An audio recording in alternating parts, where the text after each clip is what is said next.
in case you confused it with Libya Gaddafi's new chemical plant.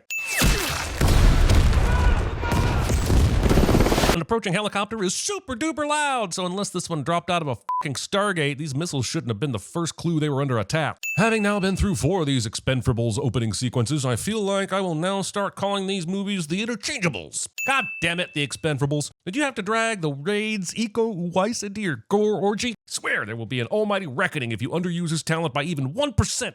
A reckoning, I say! This minion is so in awe of Eco that he acts out being shot before it happens. Expend4bles movie will pretend it's not about to show us Sylvester Stallone when we all know it's about to show us Sylvester Stallone cliche. In case you confused it with USA Tokyo. Movies expect us to believe that there is ever a completely empty street at any time of the day in New Orleans. The opening of Vanilla Sky is more believable than this. Why does this simple shot in front of some houses look so fake? Why are we CGing suburban backgrounds instead of just filming real shit? I know houses exist. I've seen them in everything.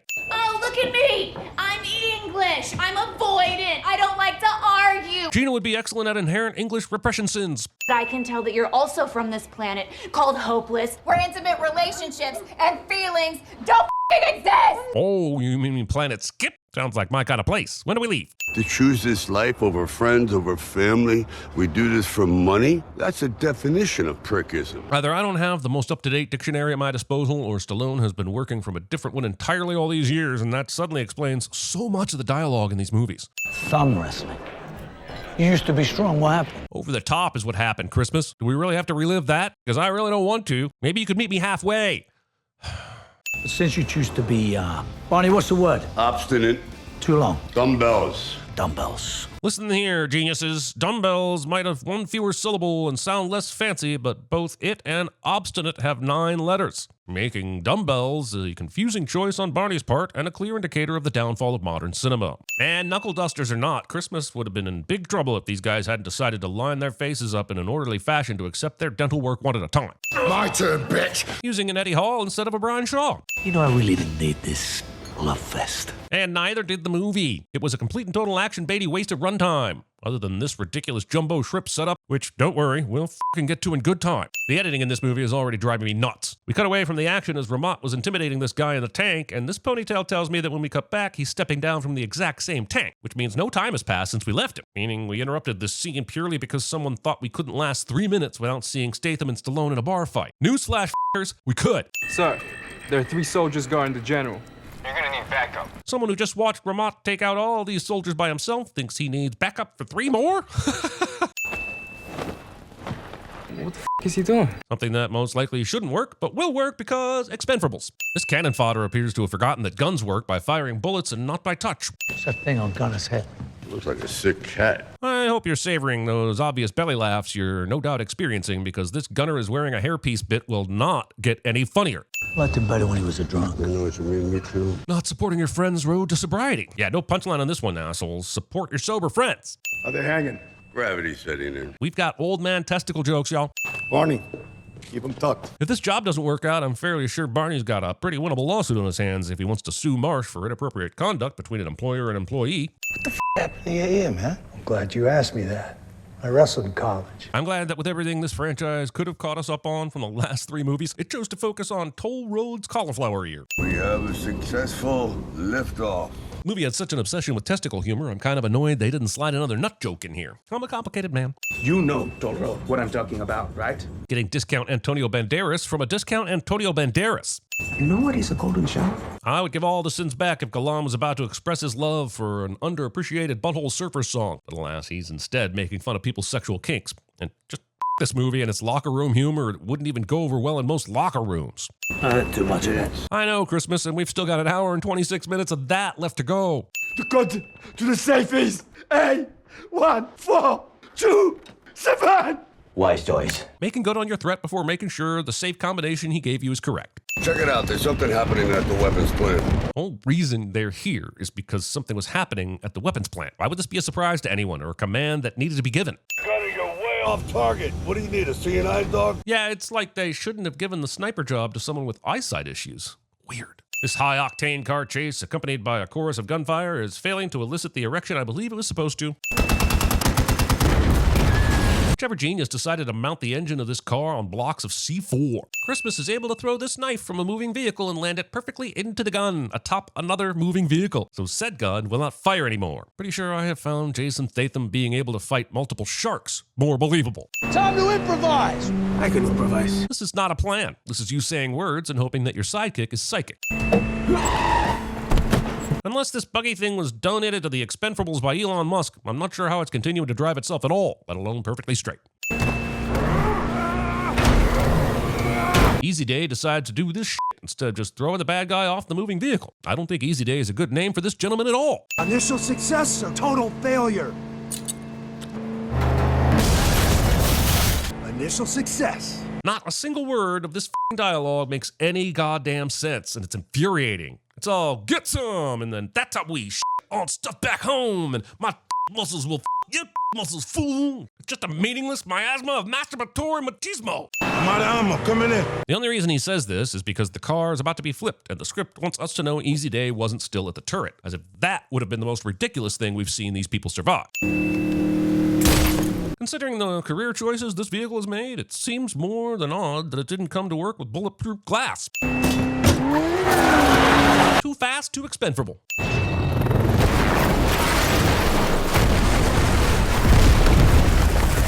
Play all the sad music you want, but I'm more willing to believe that Otter-Labrador hybrids run the planet from a secret base on the moon than believe that Barney is actually dead here. And the reveal at the end had better be worth it, or I'm going to do a full-on word murder. He brought the best out in each and every one of us because he was the best of us. Except for that time 9 years ago when he fired you all for being too old, right?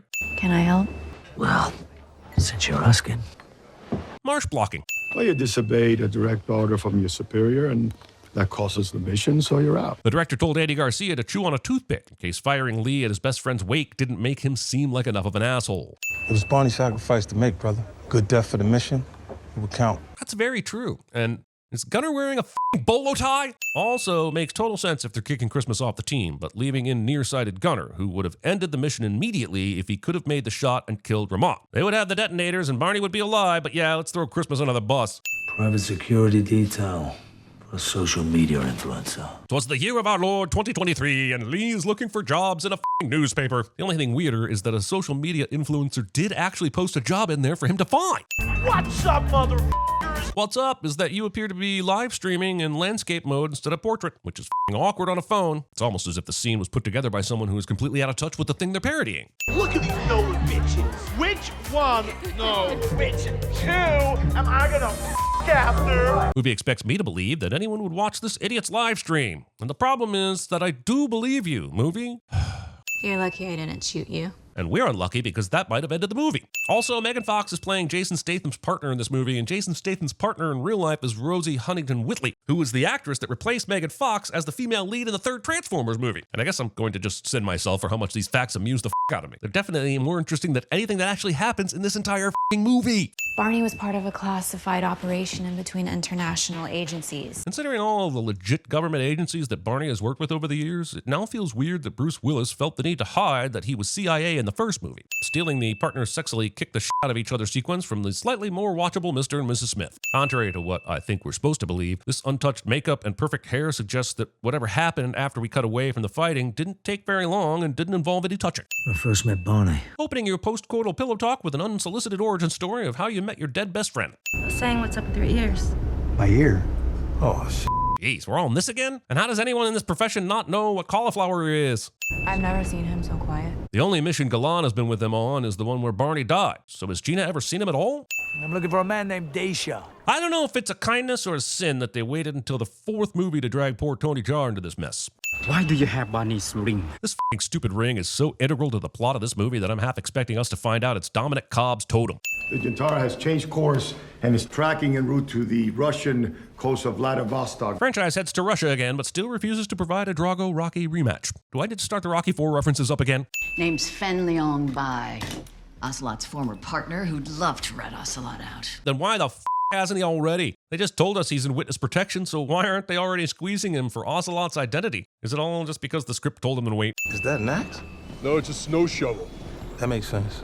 Not for humanity, but for you, it makes sense. Easy has known these people for a few weeks at most and is acting like he's got long-standing in-jokes with Gunner. There's only so many times you can kill a man. Christmas. I mean, once, right? The answer is once. You lose a little more of yourself.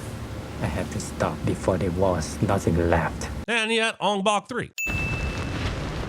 I'm calling bullshit that anyone is seeing this hand signal while skydiving in the pitch dark. So the plan here is to parachute onto the boat and what? Hope that none of the bad guys see half a dozen people falling from the sky and landing on the deck? Of course, the only reason they aren't shot out of the sky is because this is a trap, but they don't know that yet. It's a ghost town in here. She says with confidence before checking any of the room. They weren't hiding in the walls or with a cloaking device. They were crouched behind computers, Gina. Check your corners. Ah, yes, this has all been a trap, but I feel like it's a trap that the Expend4bles could easily have foiled if they had thrown in a few flashbangs first. That should probably be step one and would have absolutely any hope of this surprise attack working. What a mess this turned out to be. I mean, yeah, it's kind of unbelievable. Like, you guys knew it was too quiet, and yet you didn't adjust your tactics at all. My intel was solid. Your intel was On this. Is he suggesting that Easy Day should defecate on his penis? Because I don't think that works out for anyone involved. Also, his intel was both in this instance and for Libya, and yet no one is seriously suspecting that he's the villain.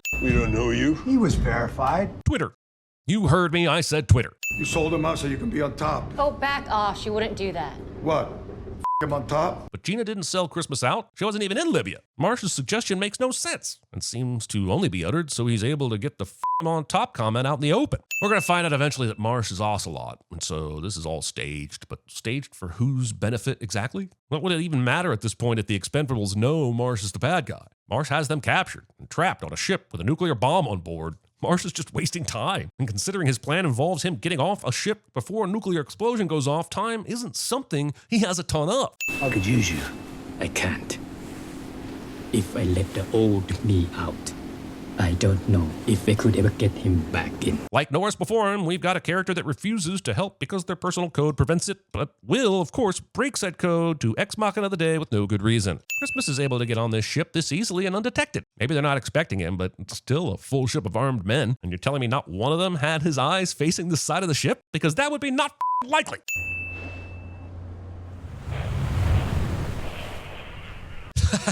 Was that really necessary? Did we need to go to space to illustrate that Lee has figured out a Russian satellite will spot this boat and think it's American? That's where the CG budget went.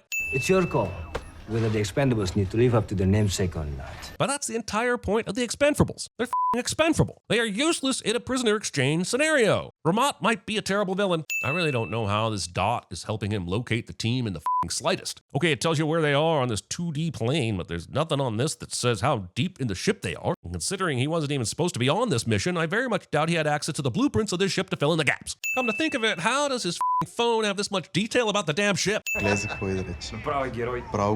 The no-name thugs just so happen to be watching the video of Lee kicking the out of a civilian mere seconds before he kicks the out of them. Gunner. No, that is an axe. Tech can't come to the phone right now.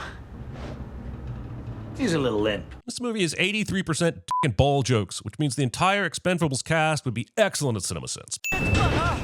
Don't shoot by the bomb! Mercenaries who have not been speaking English up until this point suddenly switch to English for no other reason than to give our hero an idea. Lee decided to play fair instead of slashing all the tires on these other bikes and prevent himself from being followed. If only he was the knife guy. No one will be seated for the exciting 5-mile-an-hour motorcycle chase on board the ship. Christmas manages to not hit either of these guys on bikes from this short of a distance, and that is all kinds of bullshit.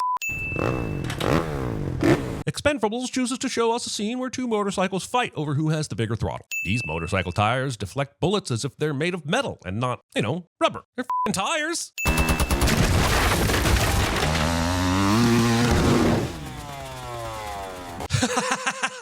Nope. Bringing a knife, bandana, and your legs to an assault rifle fight. Also, I'd call this a Tony Ex-machina, but for that to apply, I'd have to believe that Lee was in any kind of danger. And unfortunately, the current bullets fired to dead Lee ratio makes that impossible. I don't want to keep going on about this, except I do. So the mercenaries here are either all armed with assault rifles that are empty, or they haven't been shown how to use them. How about a piss since we haloed in here?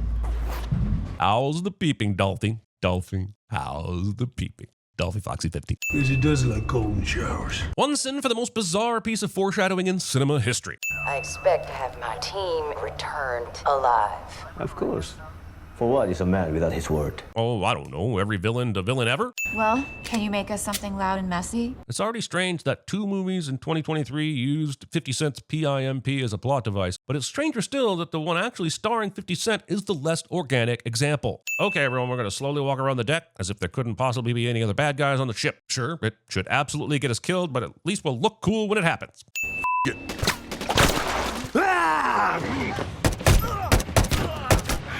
Good to be back. To be clear, the entirety of Gunner's arc for this movie is recovering alcoholic can't shoot straight, so he turns back to booze and regains his purpose. Addiction for the win! I know the Expend4bles appear to be bullet retardant, but there was nothing stopping Lee from throwing this knife before he started to climb away. It's kind of impressive that it's been 4 movies and yet I feel nothing about what happens to this character. This is somehow not a fight between Tony Jaa and Iko Uwais. Can you kiss that and make it better? Maybe later, I'm a little busy right now. Maybe later? Did she say maybe later? Seriously, what are we even doing? Look, you only need to watch the Raid movies to know that Iko Uwais is an impressive fighter, and I've also seen Statham pull off some impressive shit, although far less frequently. So why the f*** is this fight made up of a billion quick cuts instead of choreographing an actual fight for these two? You are robbing us of what could be a fantastic showdown. Yes, it's the 4th movie, but no one is saying you have to give up. Hell, we've had a better version of a knife fight on a boat when Steven Seagal and Tommy Lee Jones did it in f***ing Under Siege. That's the biggest one I got. That's technically Gunner's, so that's the biggest one you stole is more accurate. Marsh is Ocelot. So in a surprise shock that shocks and surprises no one who's ever seen a movie, Marsh is Ocelot. But why did he send the Expend4bles to this boat in the first place? Okay, the trapping leads to the prisoner exchange, but damn it, you're the CIA. If he wanted him dead, why didn't he just leak the guy's location and secret identity? Even if he doesn't like that option, setting up a prisoner exchange on a boat in the middle of the ocean so that you can shoot him and 2 CIA agents in the face feels like maybe the 30th most complicated way to achieve your goal.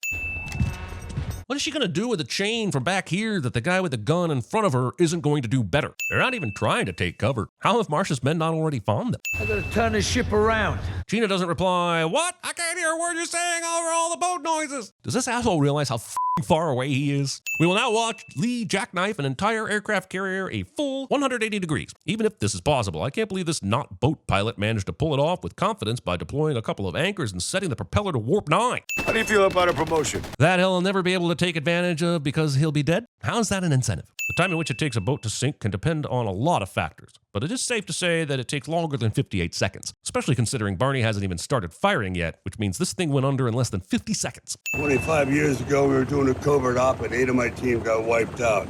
I had to fake my own death to open up a classified file. But why did Barney have to go through the most convoluted way to fake his own death if he only needed to get a file opened? Was there a file opening clause that said he had to die by being blown up on a helicopter after being conveniently hired to do a job by the guy he was trying to out as Ocelot? Also, how did no one see Barney shoot? Isn't that the first thing you check for? Why would they assume that Barney would willingly go down with the ship instead of parachuting to safety? Also, how did Barney get to the file without revealing he's still alive? For that matter, how did he get here? How did he know any of this was going down? And how did he know to be here at the perfect time to save Lee? I don't get why Barney felt the need to fake his own death when he's clearly clairvoyant. Great spending time with you again. But you could use a shower. Pretty sure we will all need a shower after this movie is over, and that stench will not be easy to remove. You ever wonder what happened to Jumbo Shrimp? Jumbo Shrimp is the corpse? But how did they know his body would burn beyond recognition? I mean, this is the only way this works, considering how much Jumbo Shrimp doesn't look a thing like Barney. Your whole running gag was how small Jumbo Shrimp was. What, did Lee think the plane crash compressed his spine by a full foot? Also, just a reminder that for all we know, Jumbo Shrimp was a great guy that adopted orphans and put puppies through college. All this apparent asshole did was win a thumb war, and Barney kills him in a plane crash. It's the same thing over and over again. I'm a nerd, not a geek. It's the difference between like Lord of the Rings and Harry Potter. Mate, this is how I speak when I'm at home. As soon as I get in the motor, slip it into first. So. She's talking to you. Actually, she's looking in your direction. You see, he was looking at you, but talking to me, wasn't he? You see, what we have here is a Failure to communicate. great. MoveOn.org, needy. It's over. Life is too short to be moping around about some white trash pig roast. Can I help? Boner! Boner from growing pains! Hey, I must break you. Smell that hook? Smell like freedom. Toll Road, I need you to take a look at something. It seems to run on some form of electricity. You killed my father. Prepare to die. You think this is funny? Well, Terry, it sure as shit ain't sad.